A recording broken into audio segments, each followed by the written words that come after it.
daripada Gereja Pahu dari daerah Kimulau. Rahasia ketenangan. Malam ini saya akan membawa kita apakah rahasia ketenangan. Tahukah Anda bahwa kita sangat memerlukan udara? Udara sangat penting untuk tubuh kita. Bernafas dengan betul membantu Anda berasa lebih baik. Udara segar dan bersih sangat diperlukan untuk kesehatan tubuh kita. Berjalan-jalan setiap hari dan menghirup udara segar akan membantu Anda berasa tenang. Salah satu cara udara kita tercemar ialah melalui pencemaran asap rokok. Lihat perkara yang membimbangkan ini. Menurut info sihat kerjaan kita, 50% dari golongan lelaki di Malaysia adalah perokok.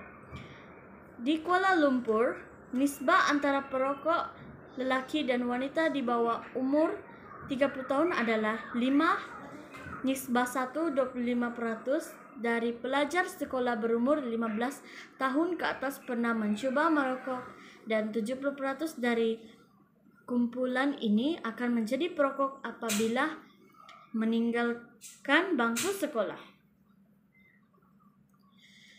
60 hingga 75% dari asap rokok akan disedot oleh orang yang tidak merokok. Hanya 50% perokok yang akan dapat menjangkau umur 70 tahun. Rakyat Malaysia membelanjakan RM1.5 bilion setiap tahun untuk membeli rokok.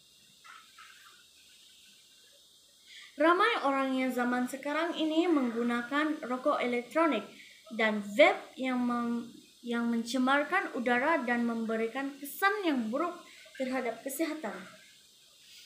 Menjadi ikutan anak muda dan golongan remaja, dan ini merupakan sesuatu yang amat dibimbangkan.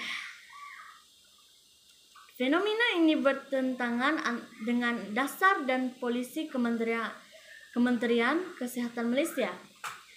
Malaysia sebagai sebuah negara yang bebas dari sebarang bentuk amalan merokok.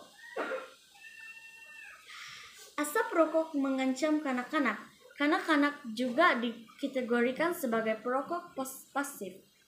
Ini karena kanak-kanak menyedot asap rokok basi yang disebarkan oleh perokok. Akibatnya, kanak-kanak yang terdedah kepada asap rokok basi mempunyai risiko lebih tinggi untuk mengalami pelbagai masalah kesehatan. Di antara masalah kesehatan yang mungkin dialami adalah batuk, asma, serta jangkitan paru-paru dan telinga.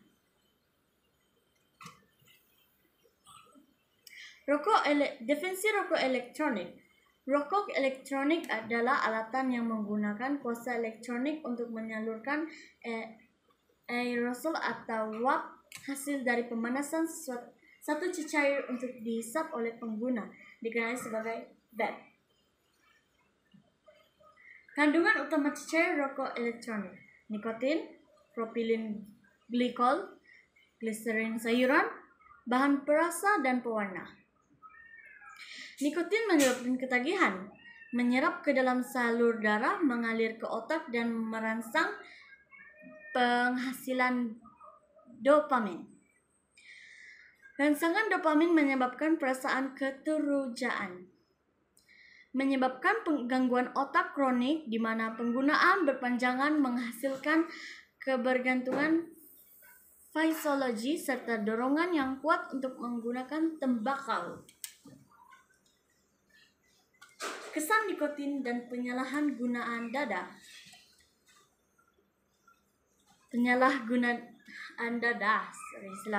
Kajian menunjukkan pendedahan otak kepada nikotin semasa remaja amat berbahaya kerana zaman remaja adalah peringkat kritikal perkembangan otak dan berisiko untuk mencuba bahan-bahan terlarang yang menjurus kepada penyalahgunaan dada.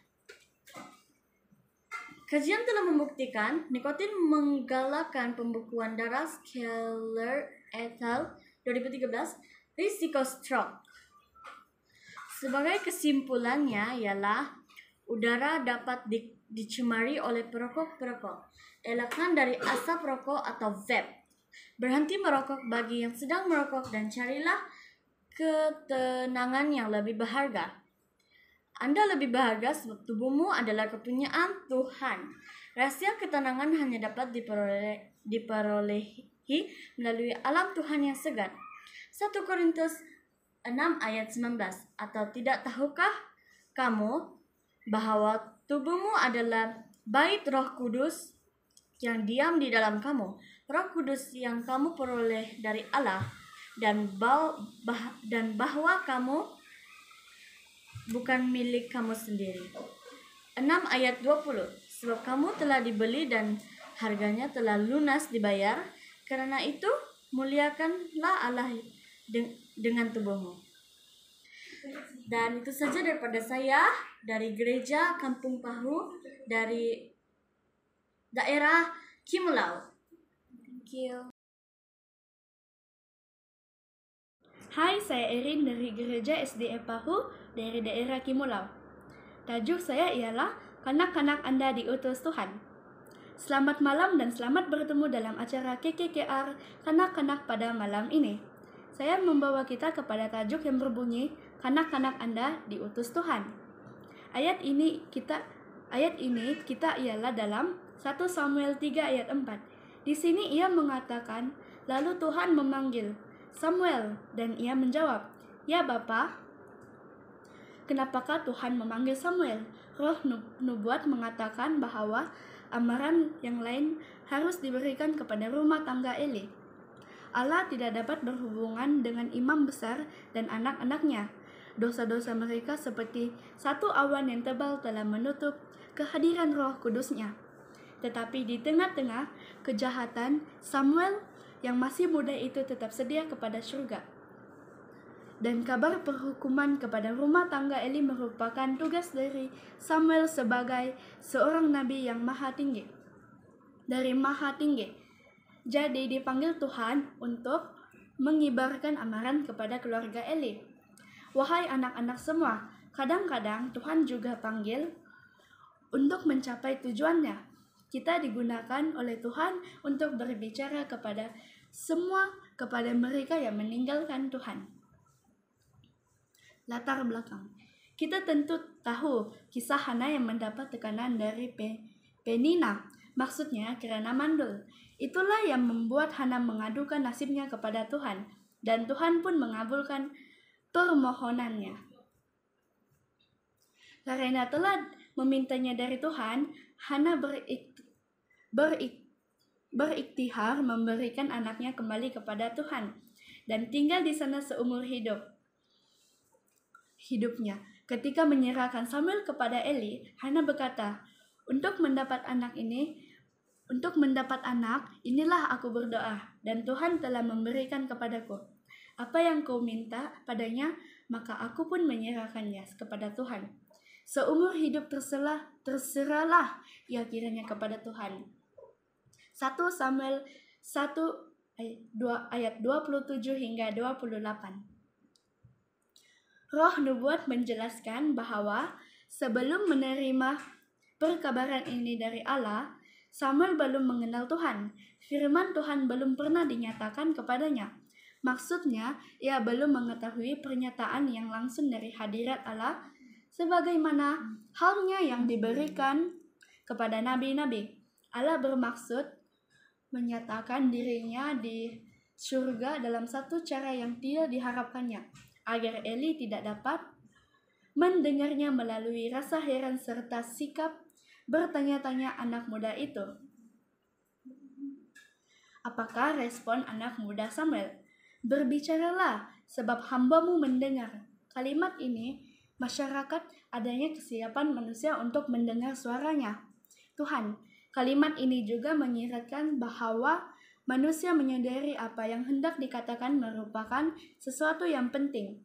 Karena itulah kita menyadarkan diri untuk mendengarkan suaranya. Secara ringkasnya, kita perlu pertama mendengar, kedua ambil perhatian suara Tuhan yang penting, dan ketiga bersedia untuk mendengar. Sebagai kesimpulan, Allah memerlukan kanak-kanak yang setia mendengarnya. Allah mengutuskan kanak-kanak untuk perkabaran amaran yang dewasa tidak dapat dilakukan dan yang tidak disangka-sangka oleh mereka. Bila kita mendengar panggilan Tuhan, Tuhan terus berbicara kepada kita. Bukan satu kali saja, tetap beberapa kali. Apakah kita mendengar panggilan Tuhan? Kita sebagai kanak-kanak sangat berharga bagi Tuhan dan kita dipanggilnya untuk tugasan yang penting. Tuhan memberkati. Thank you.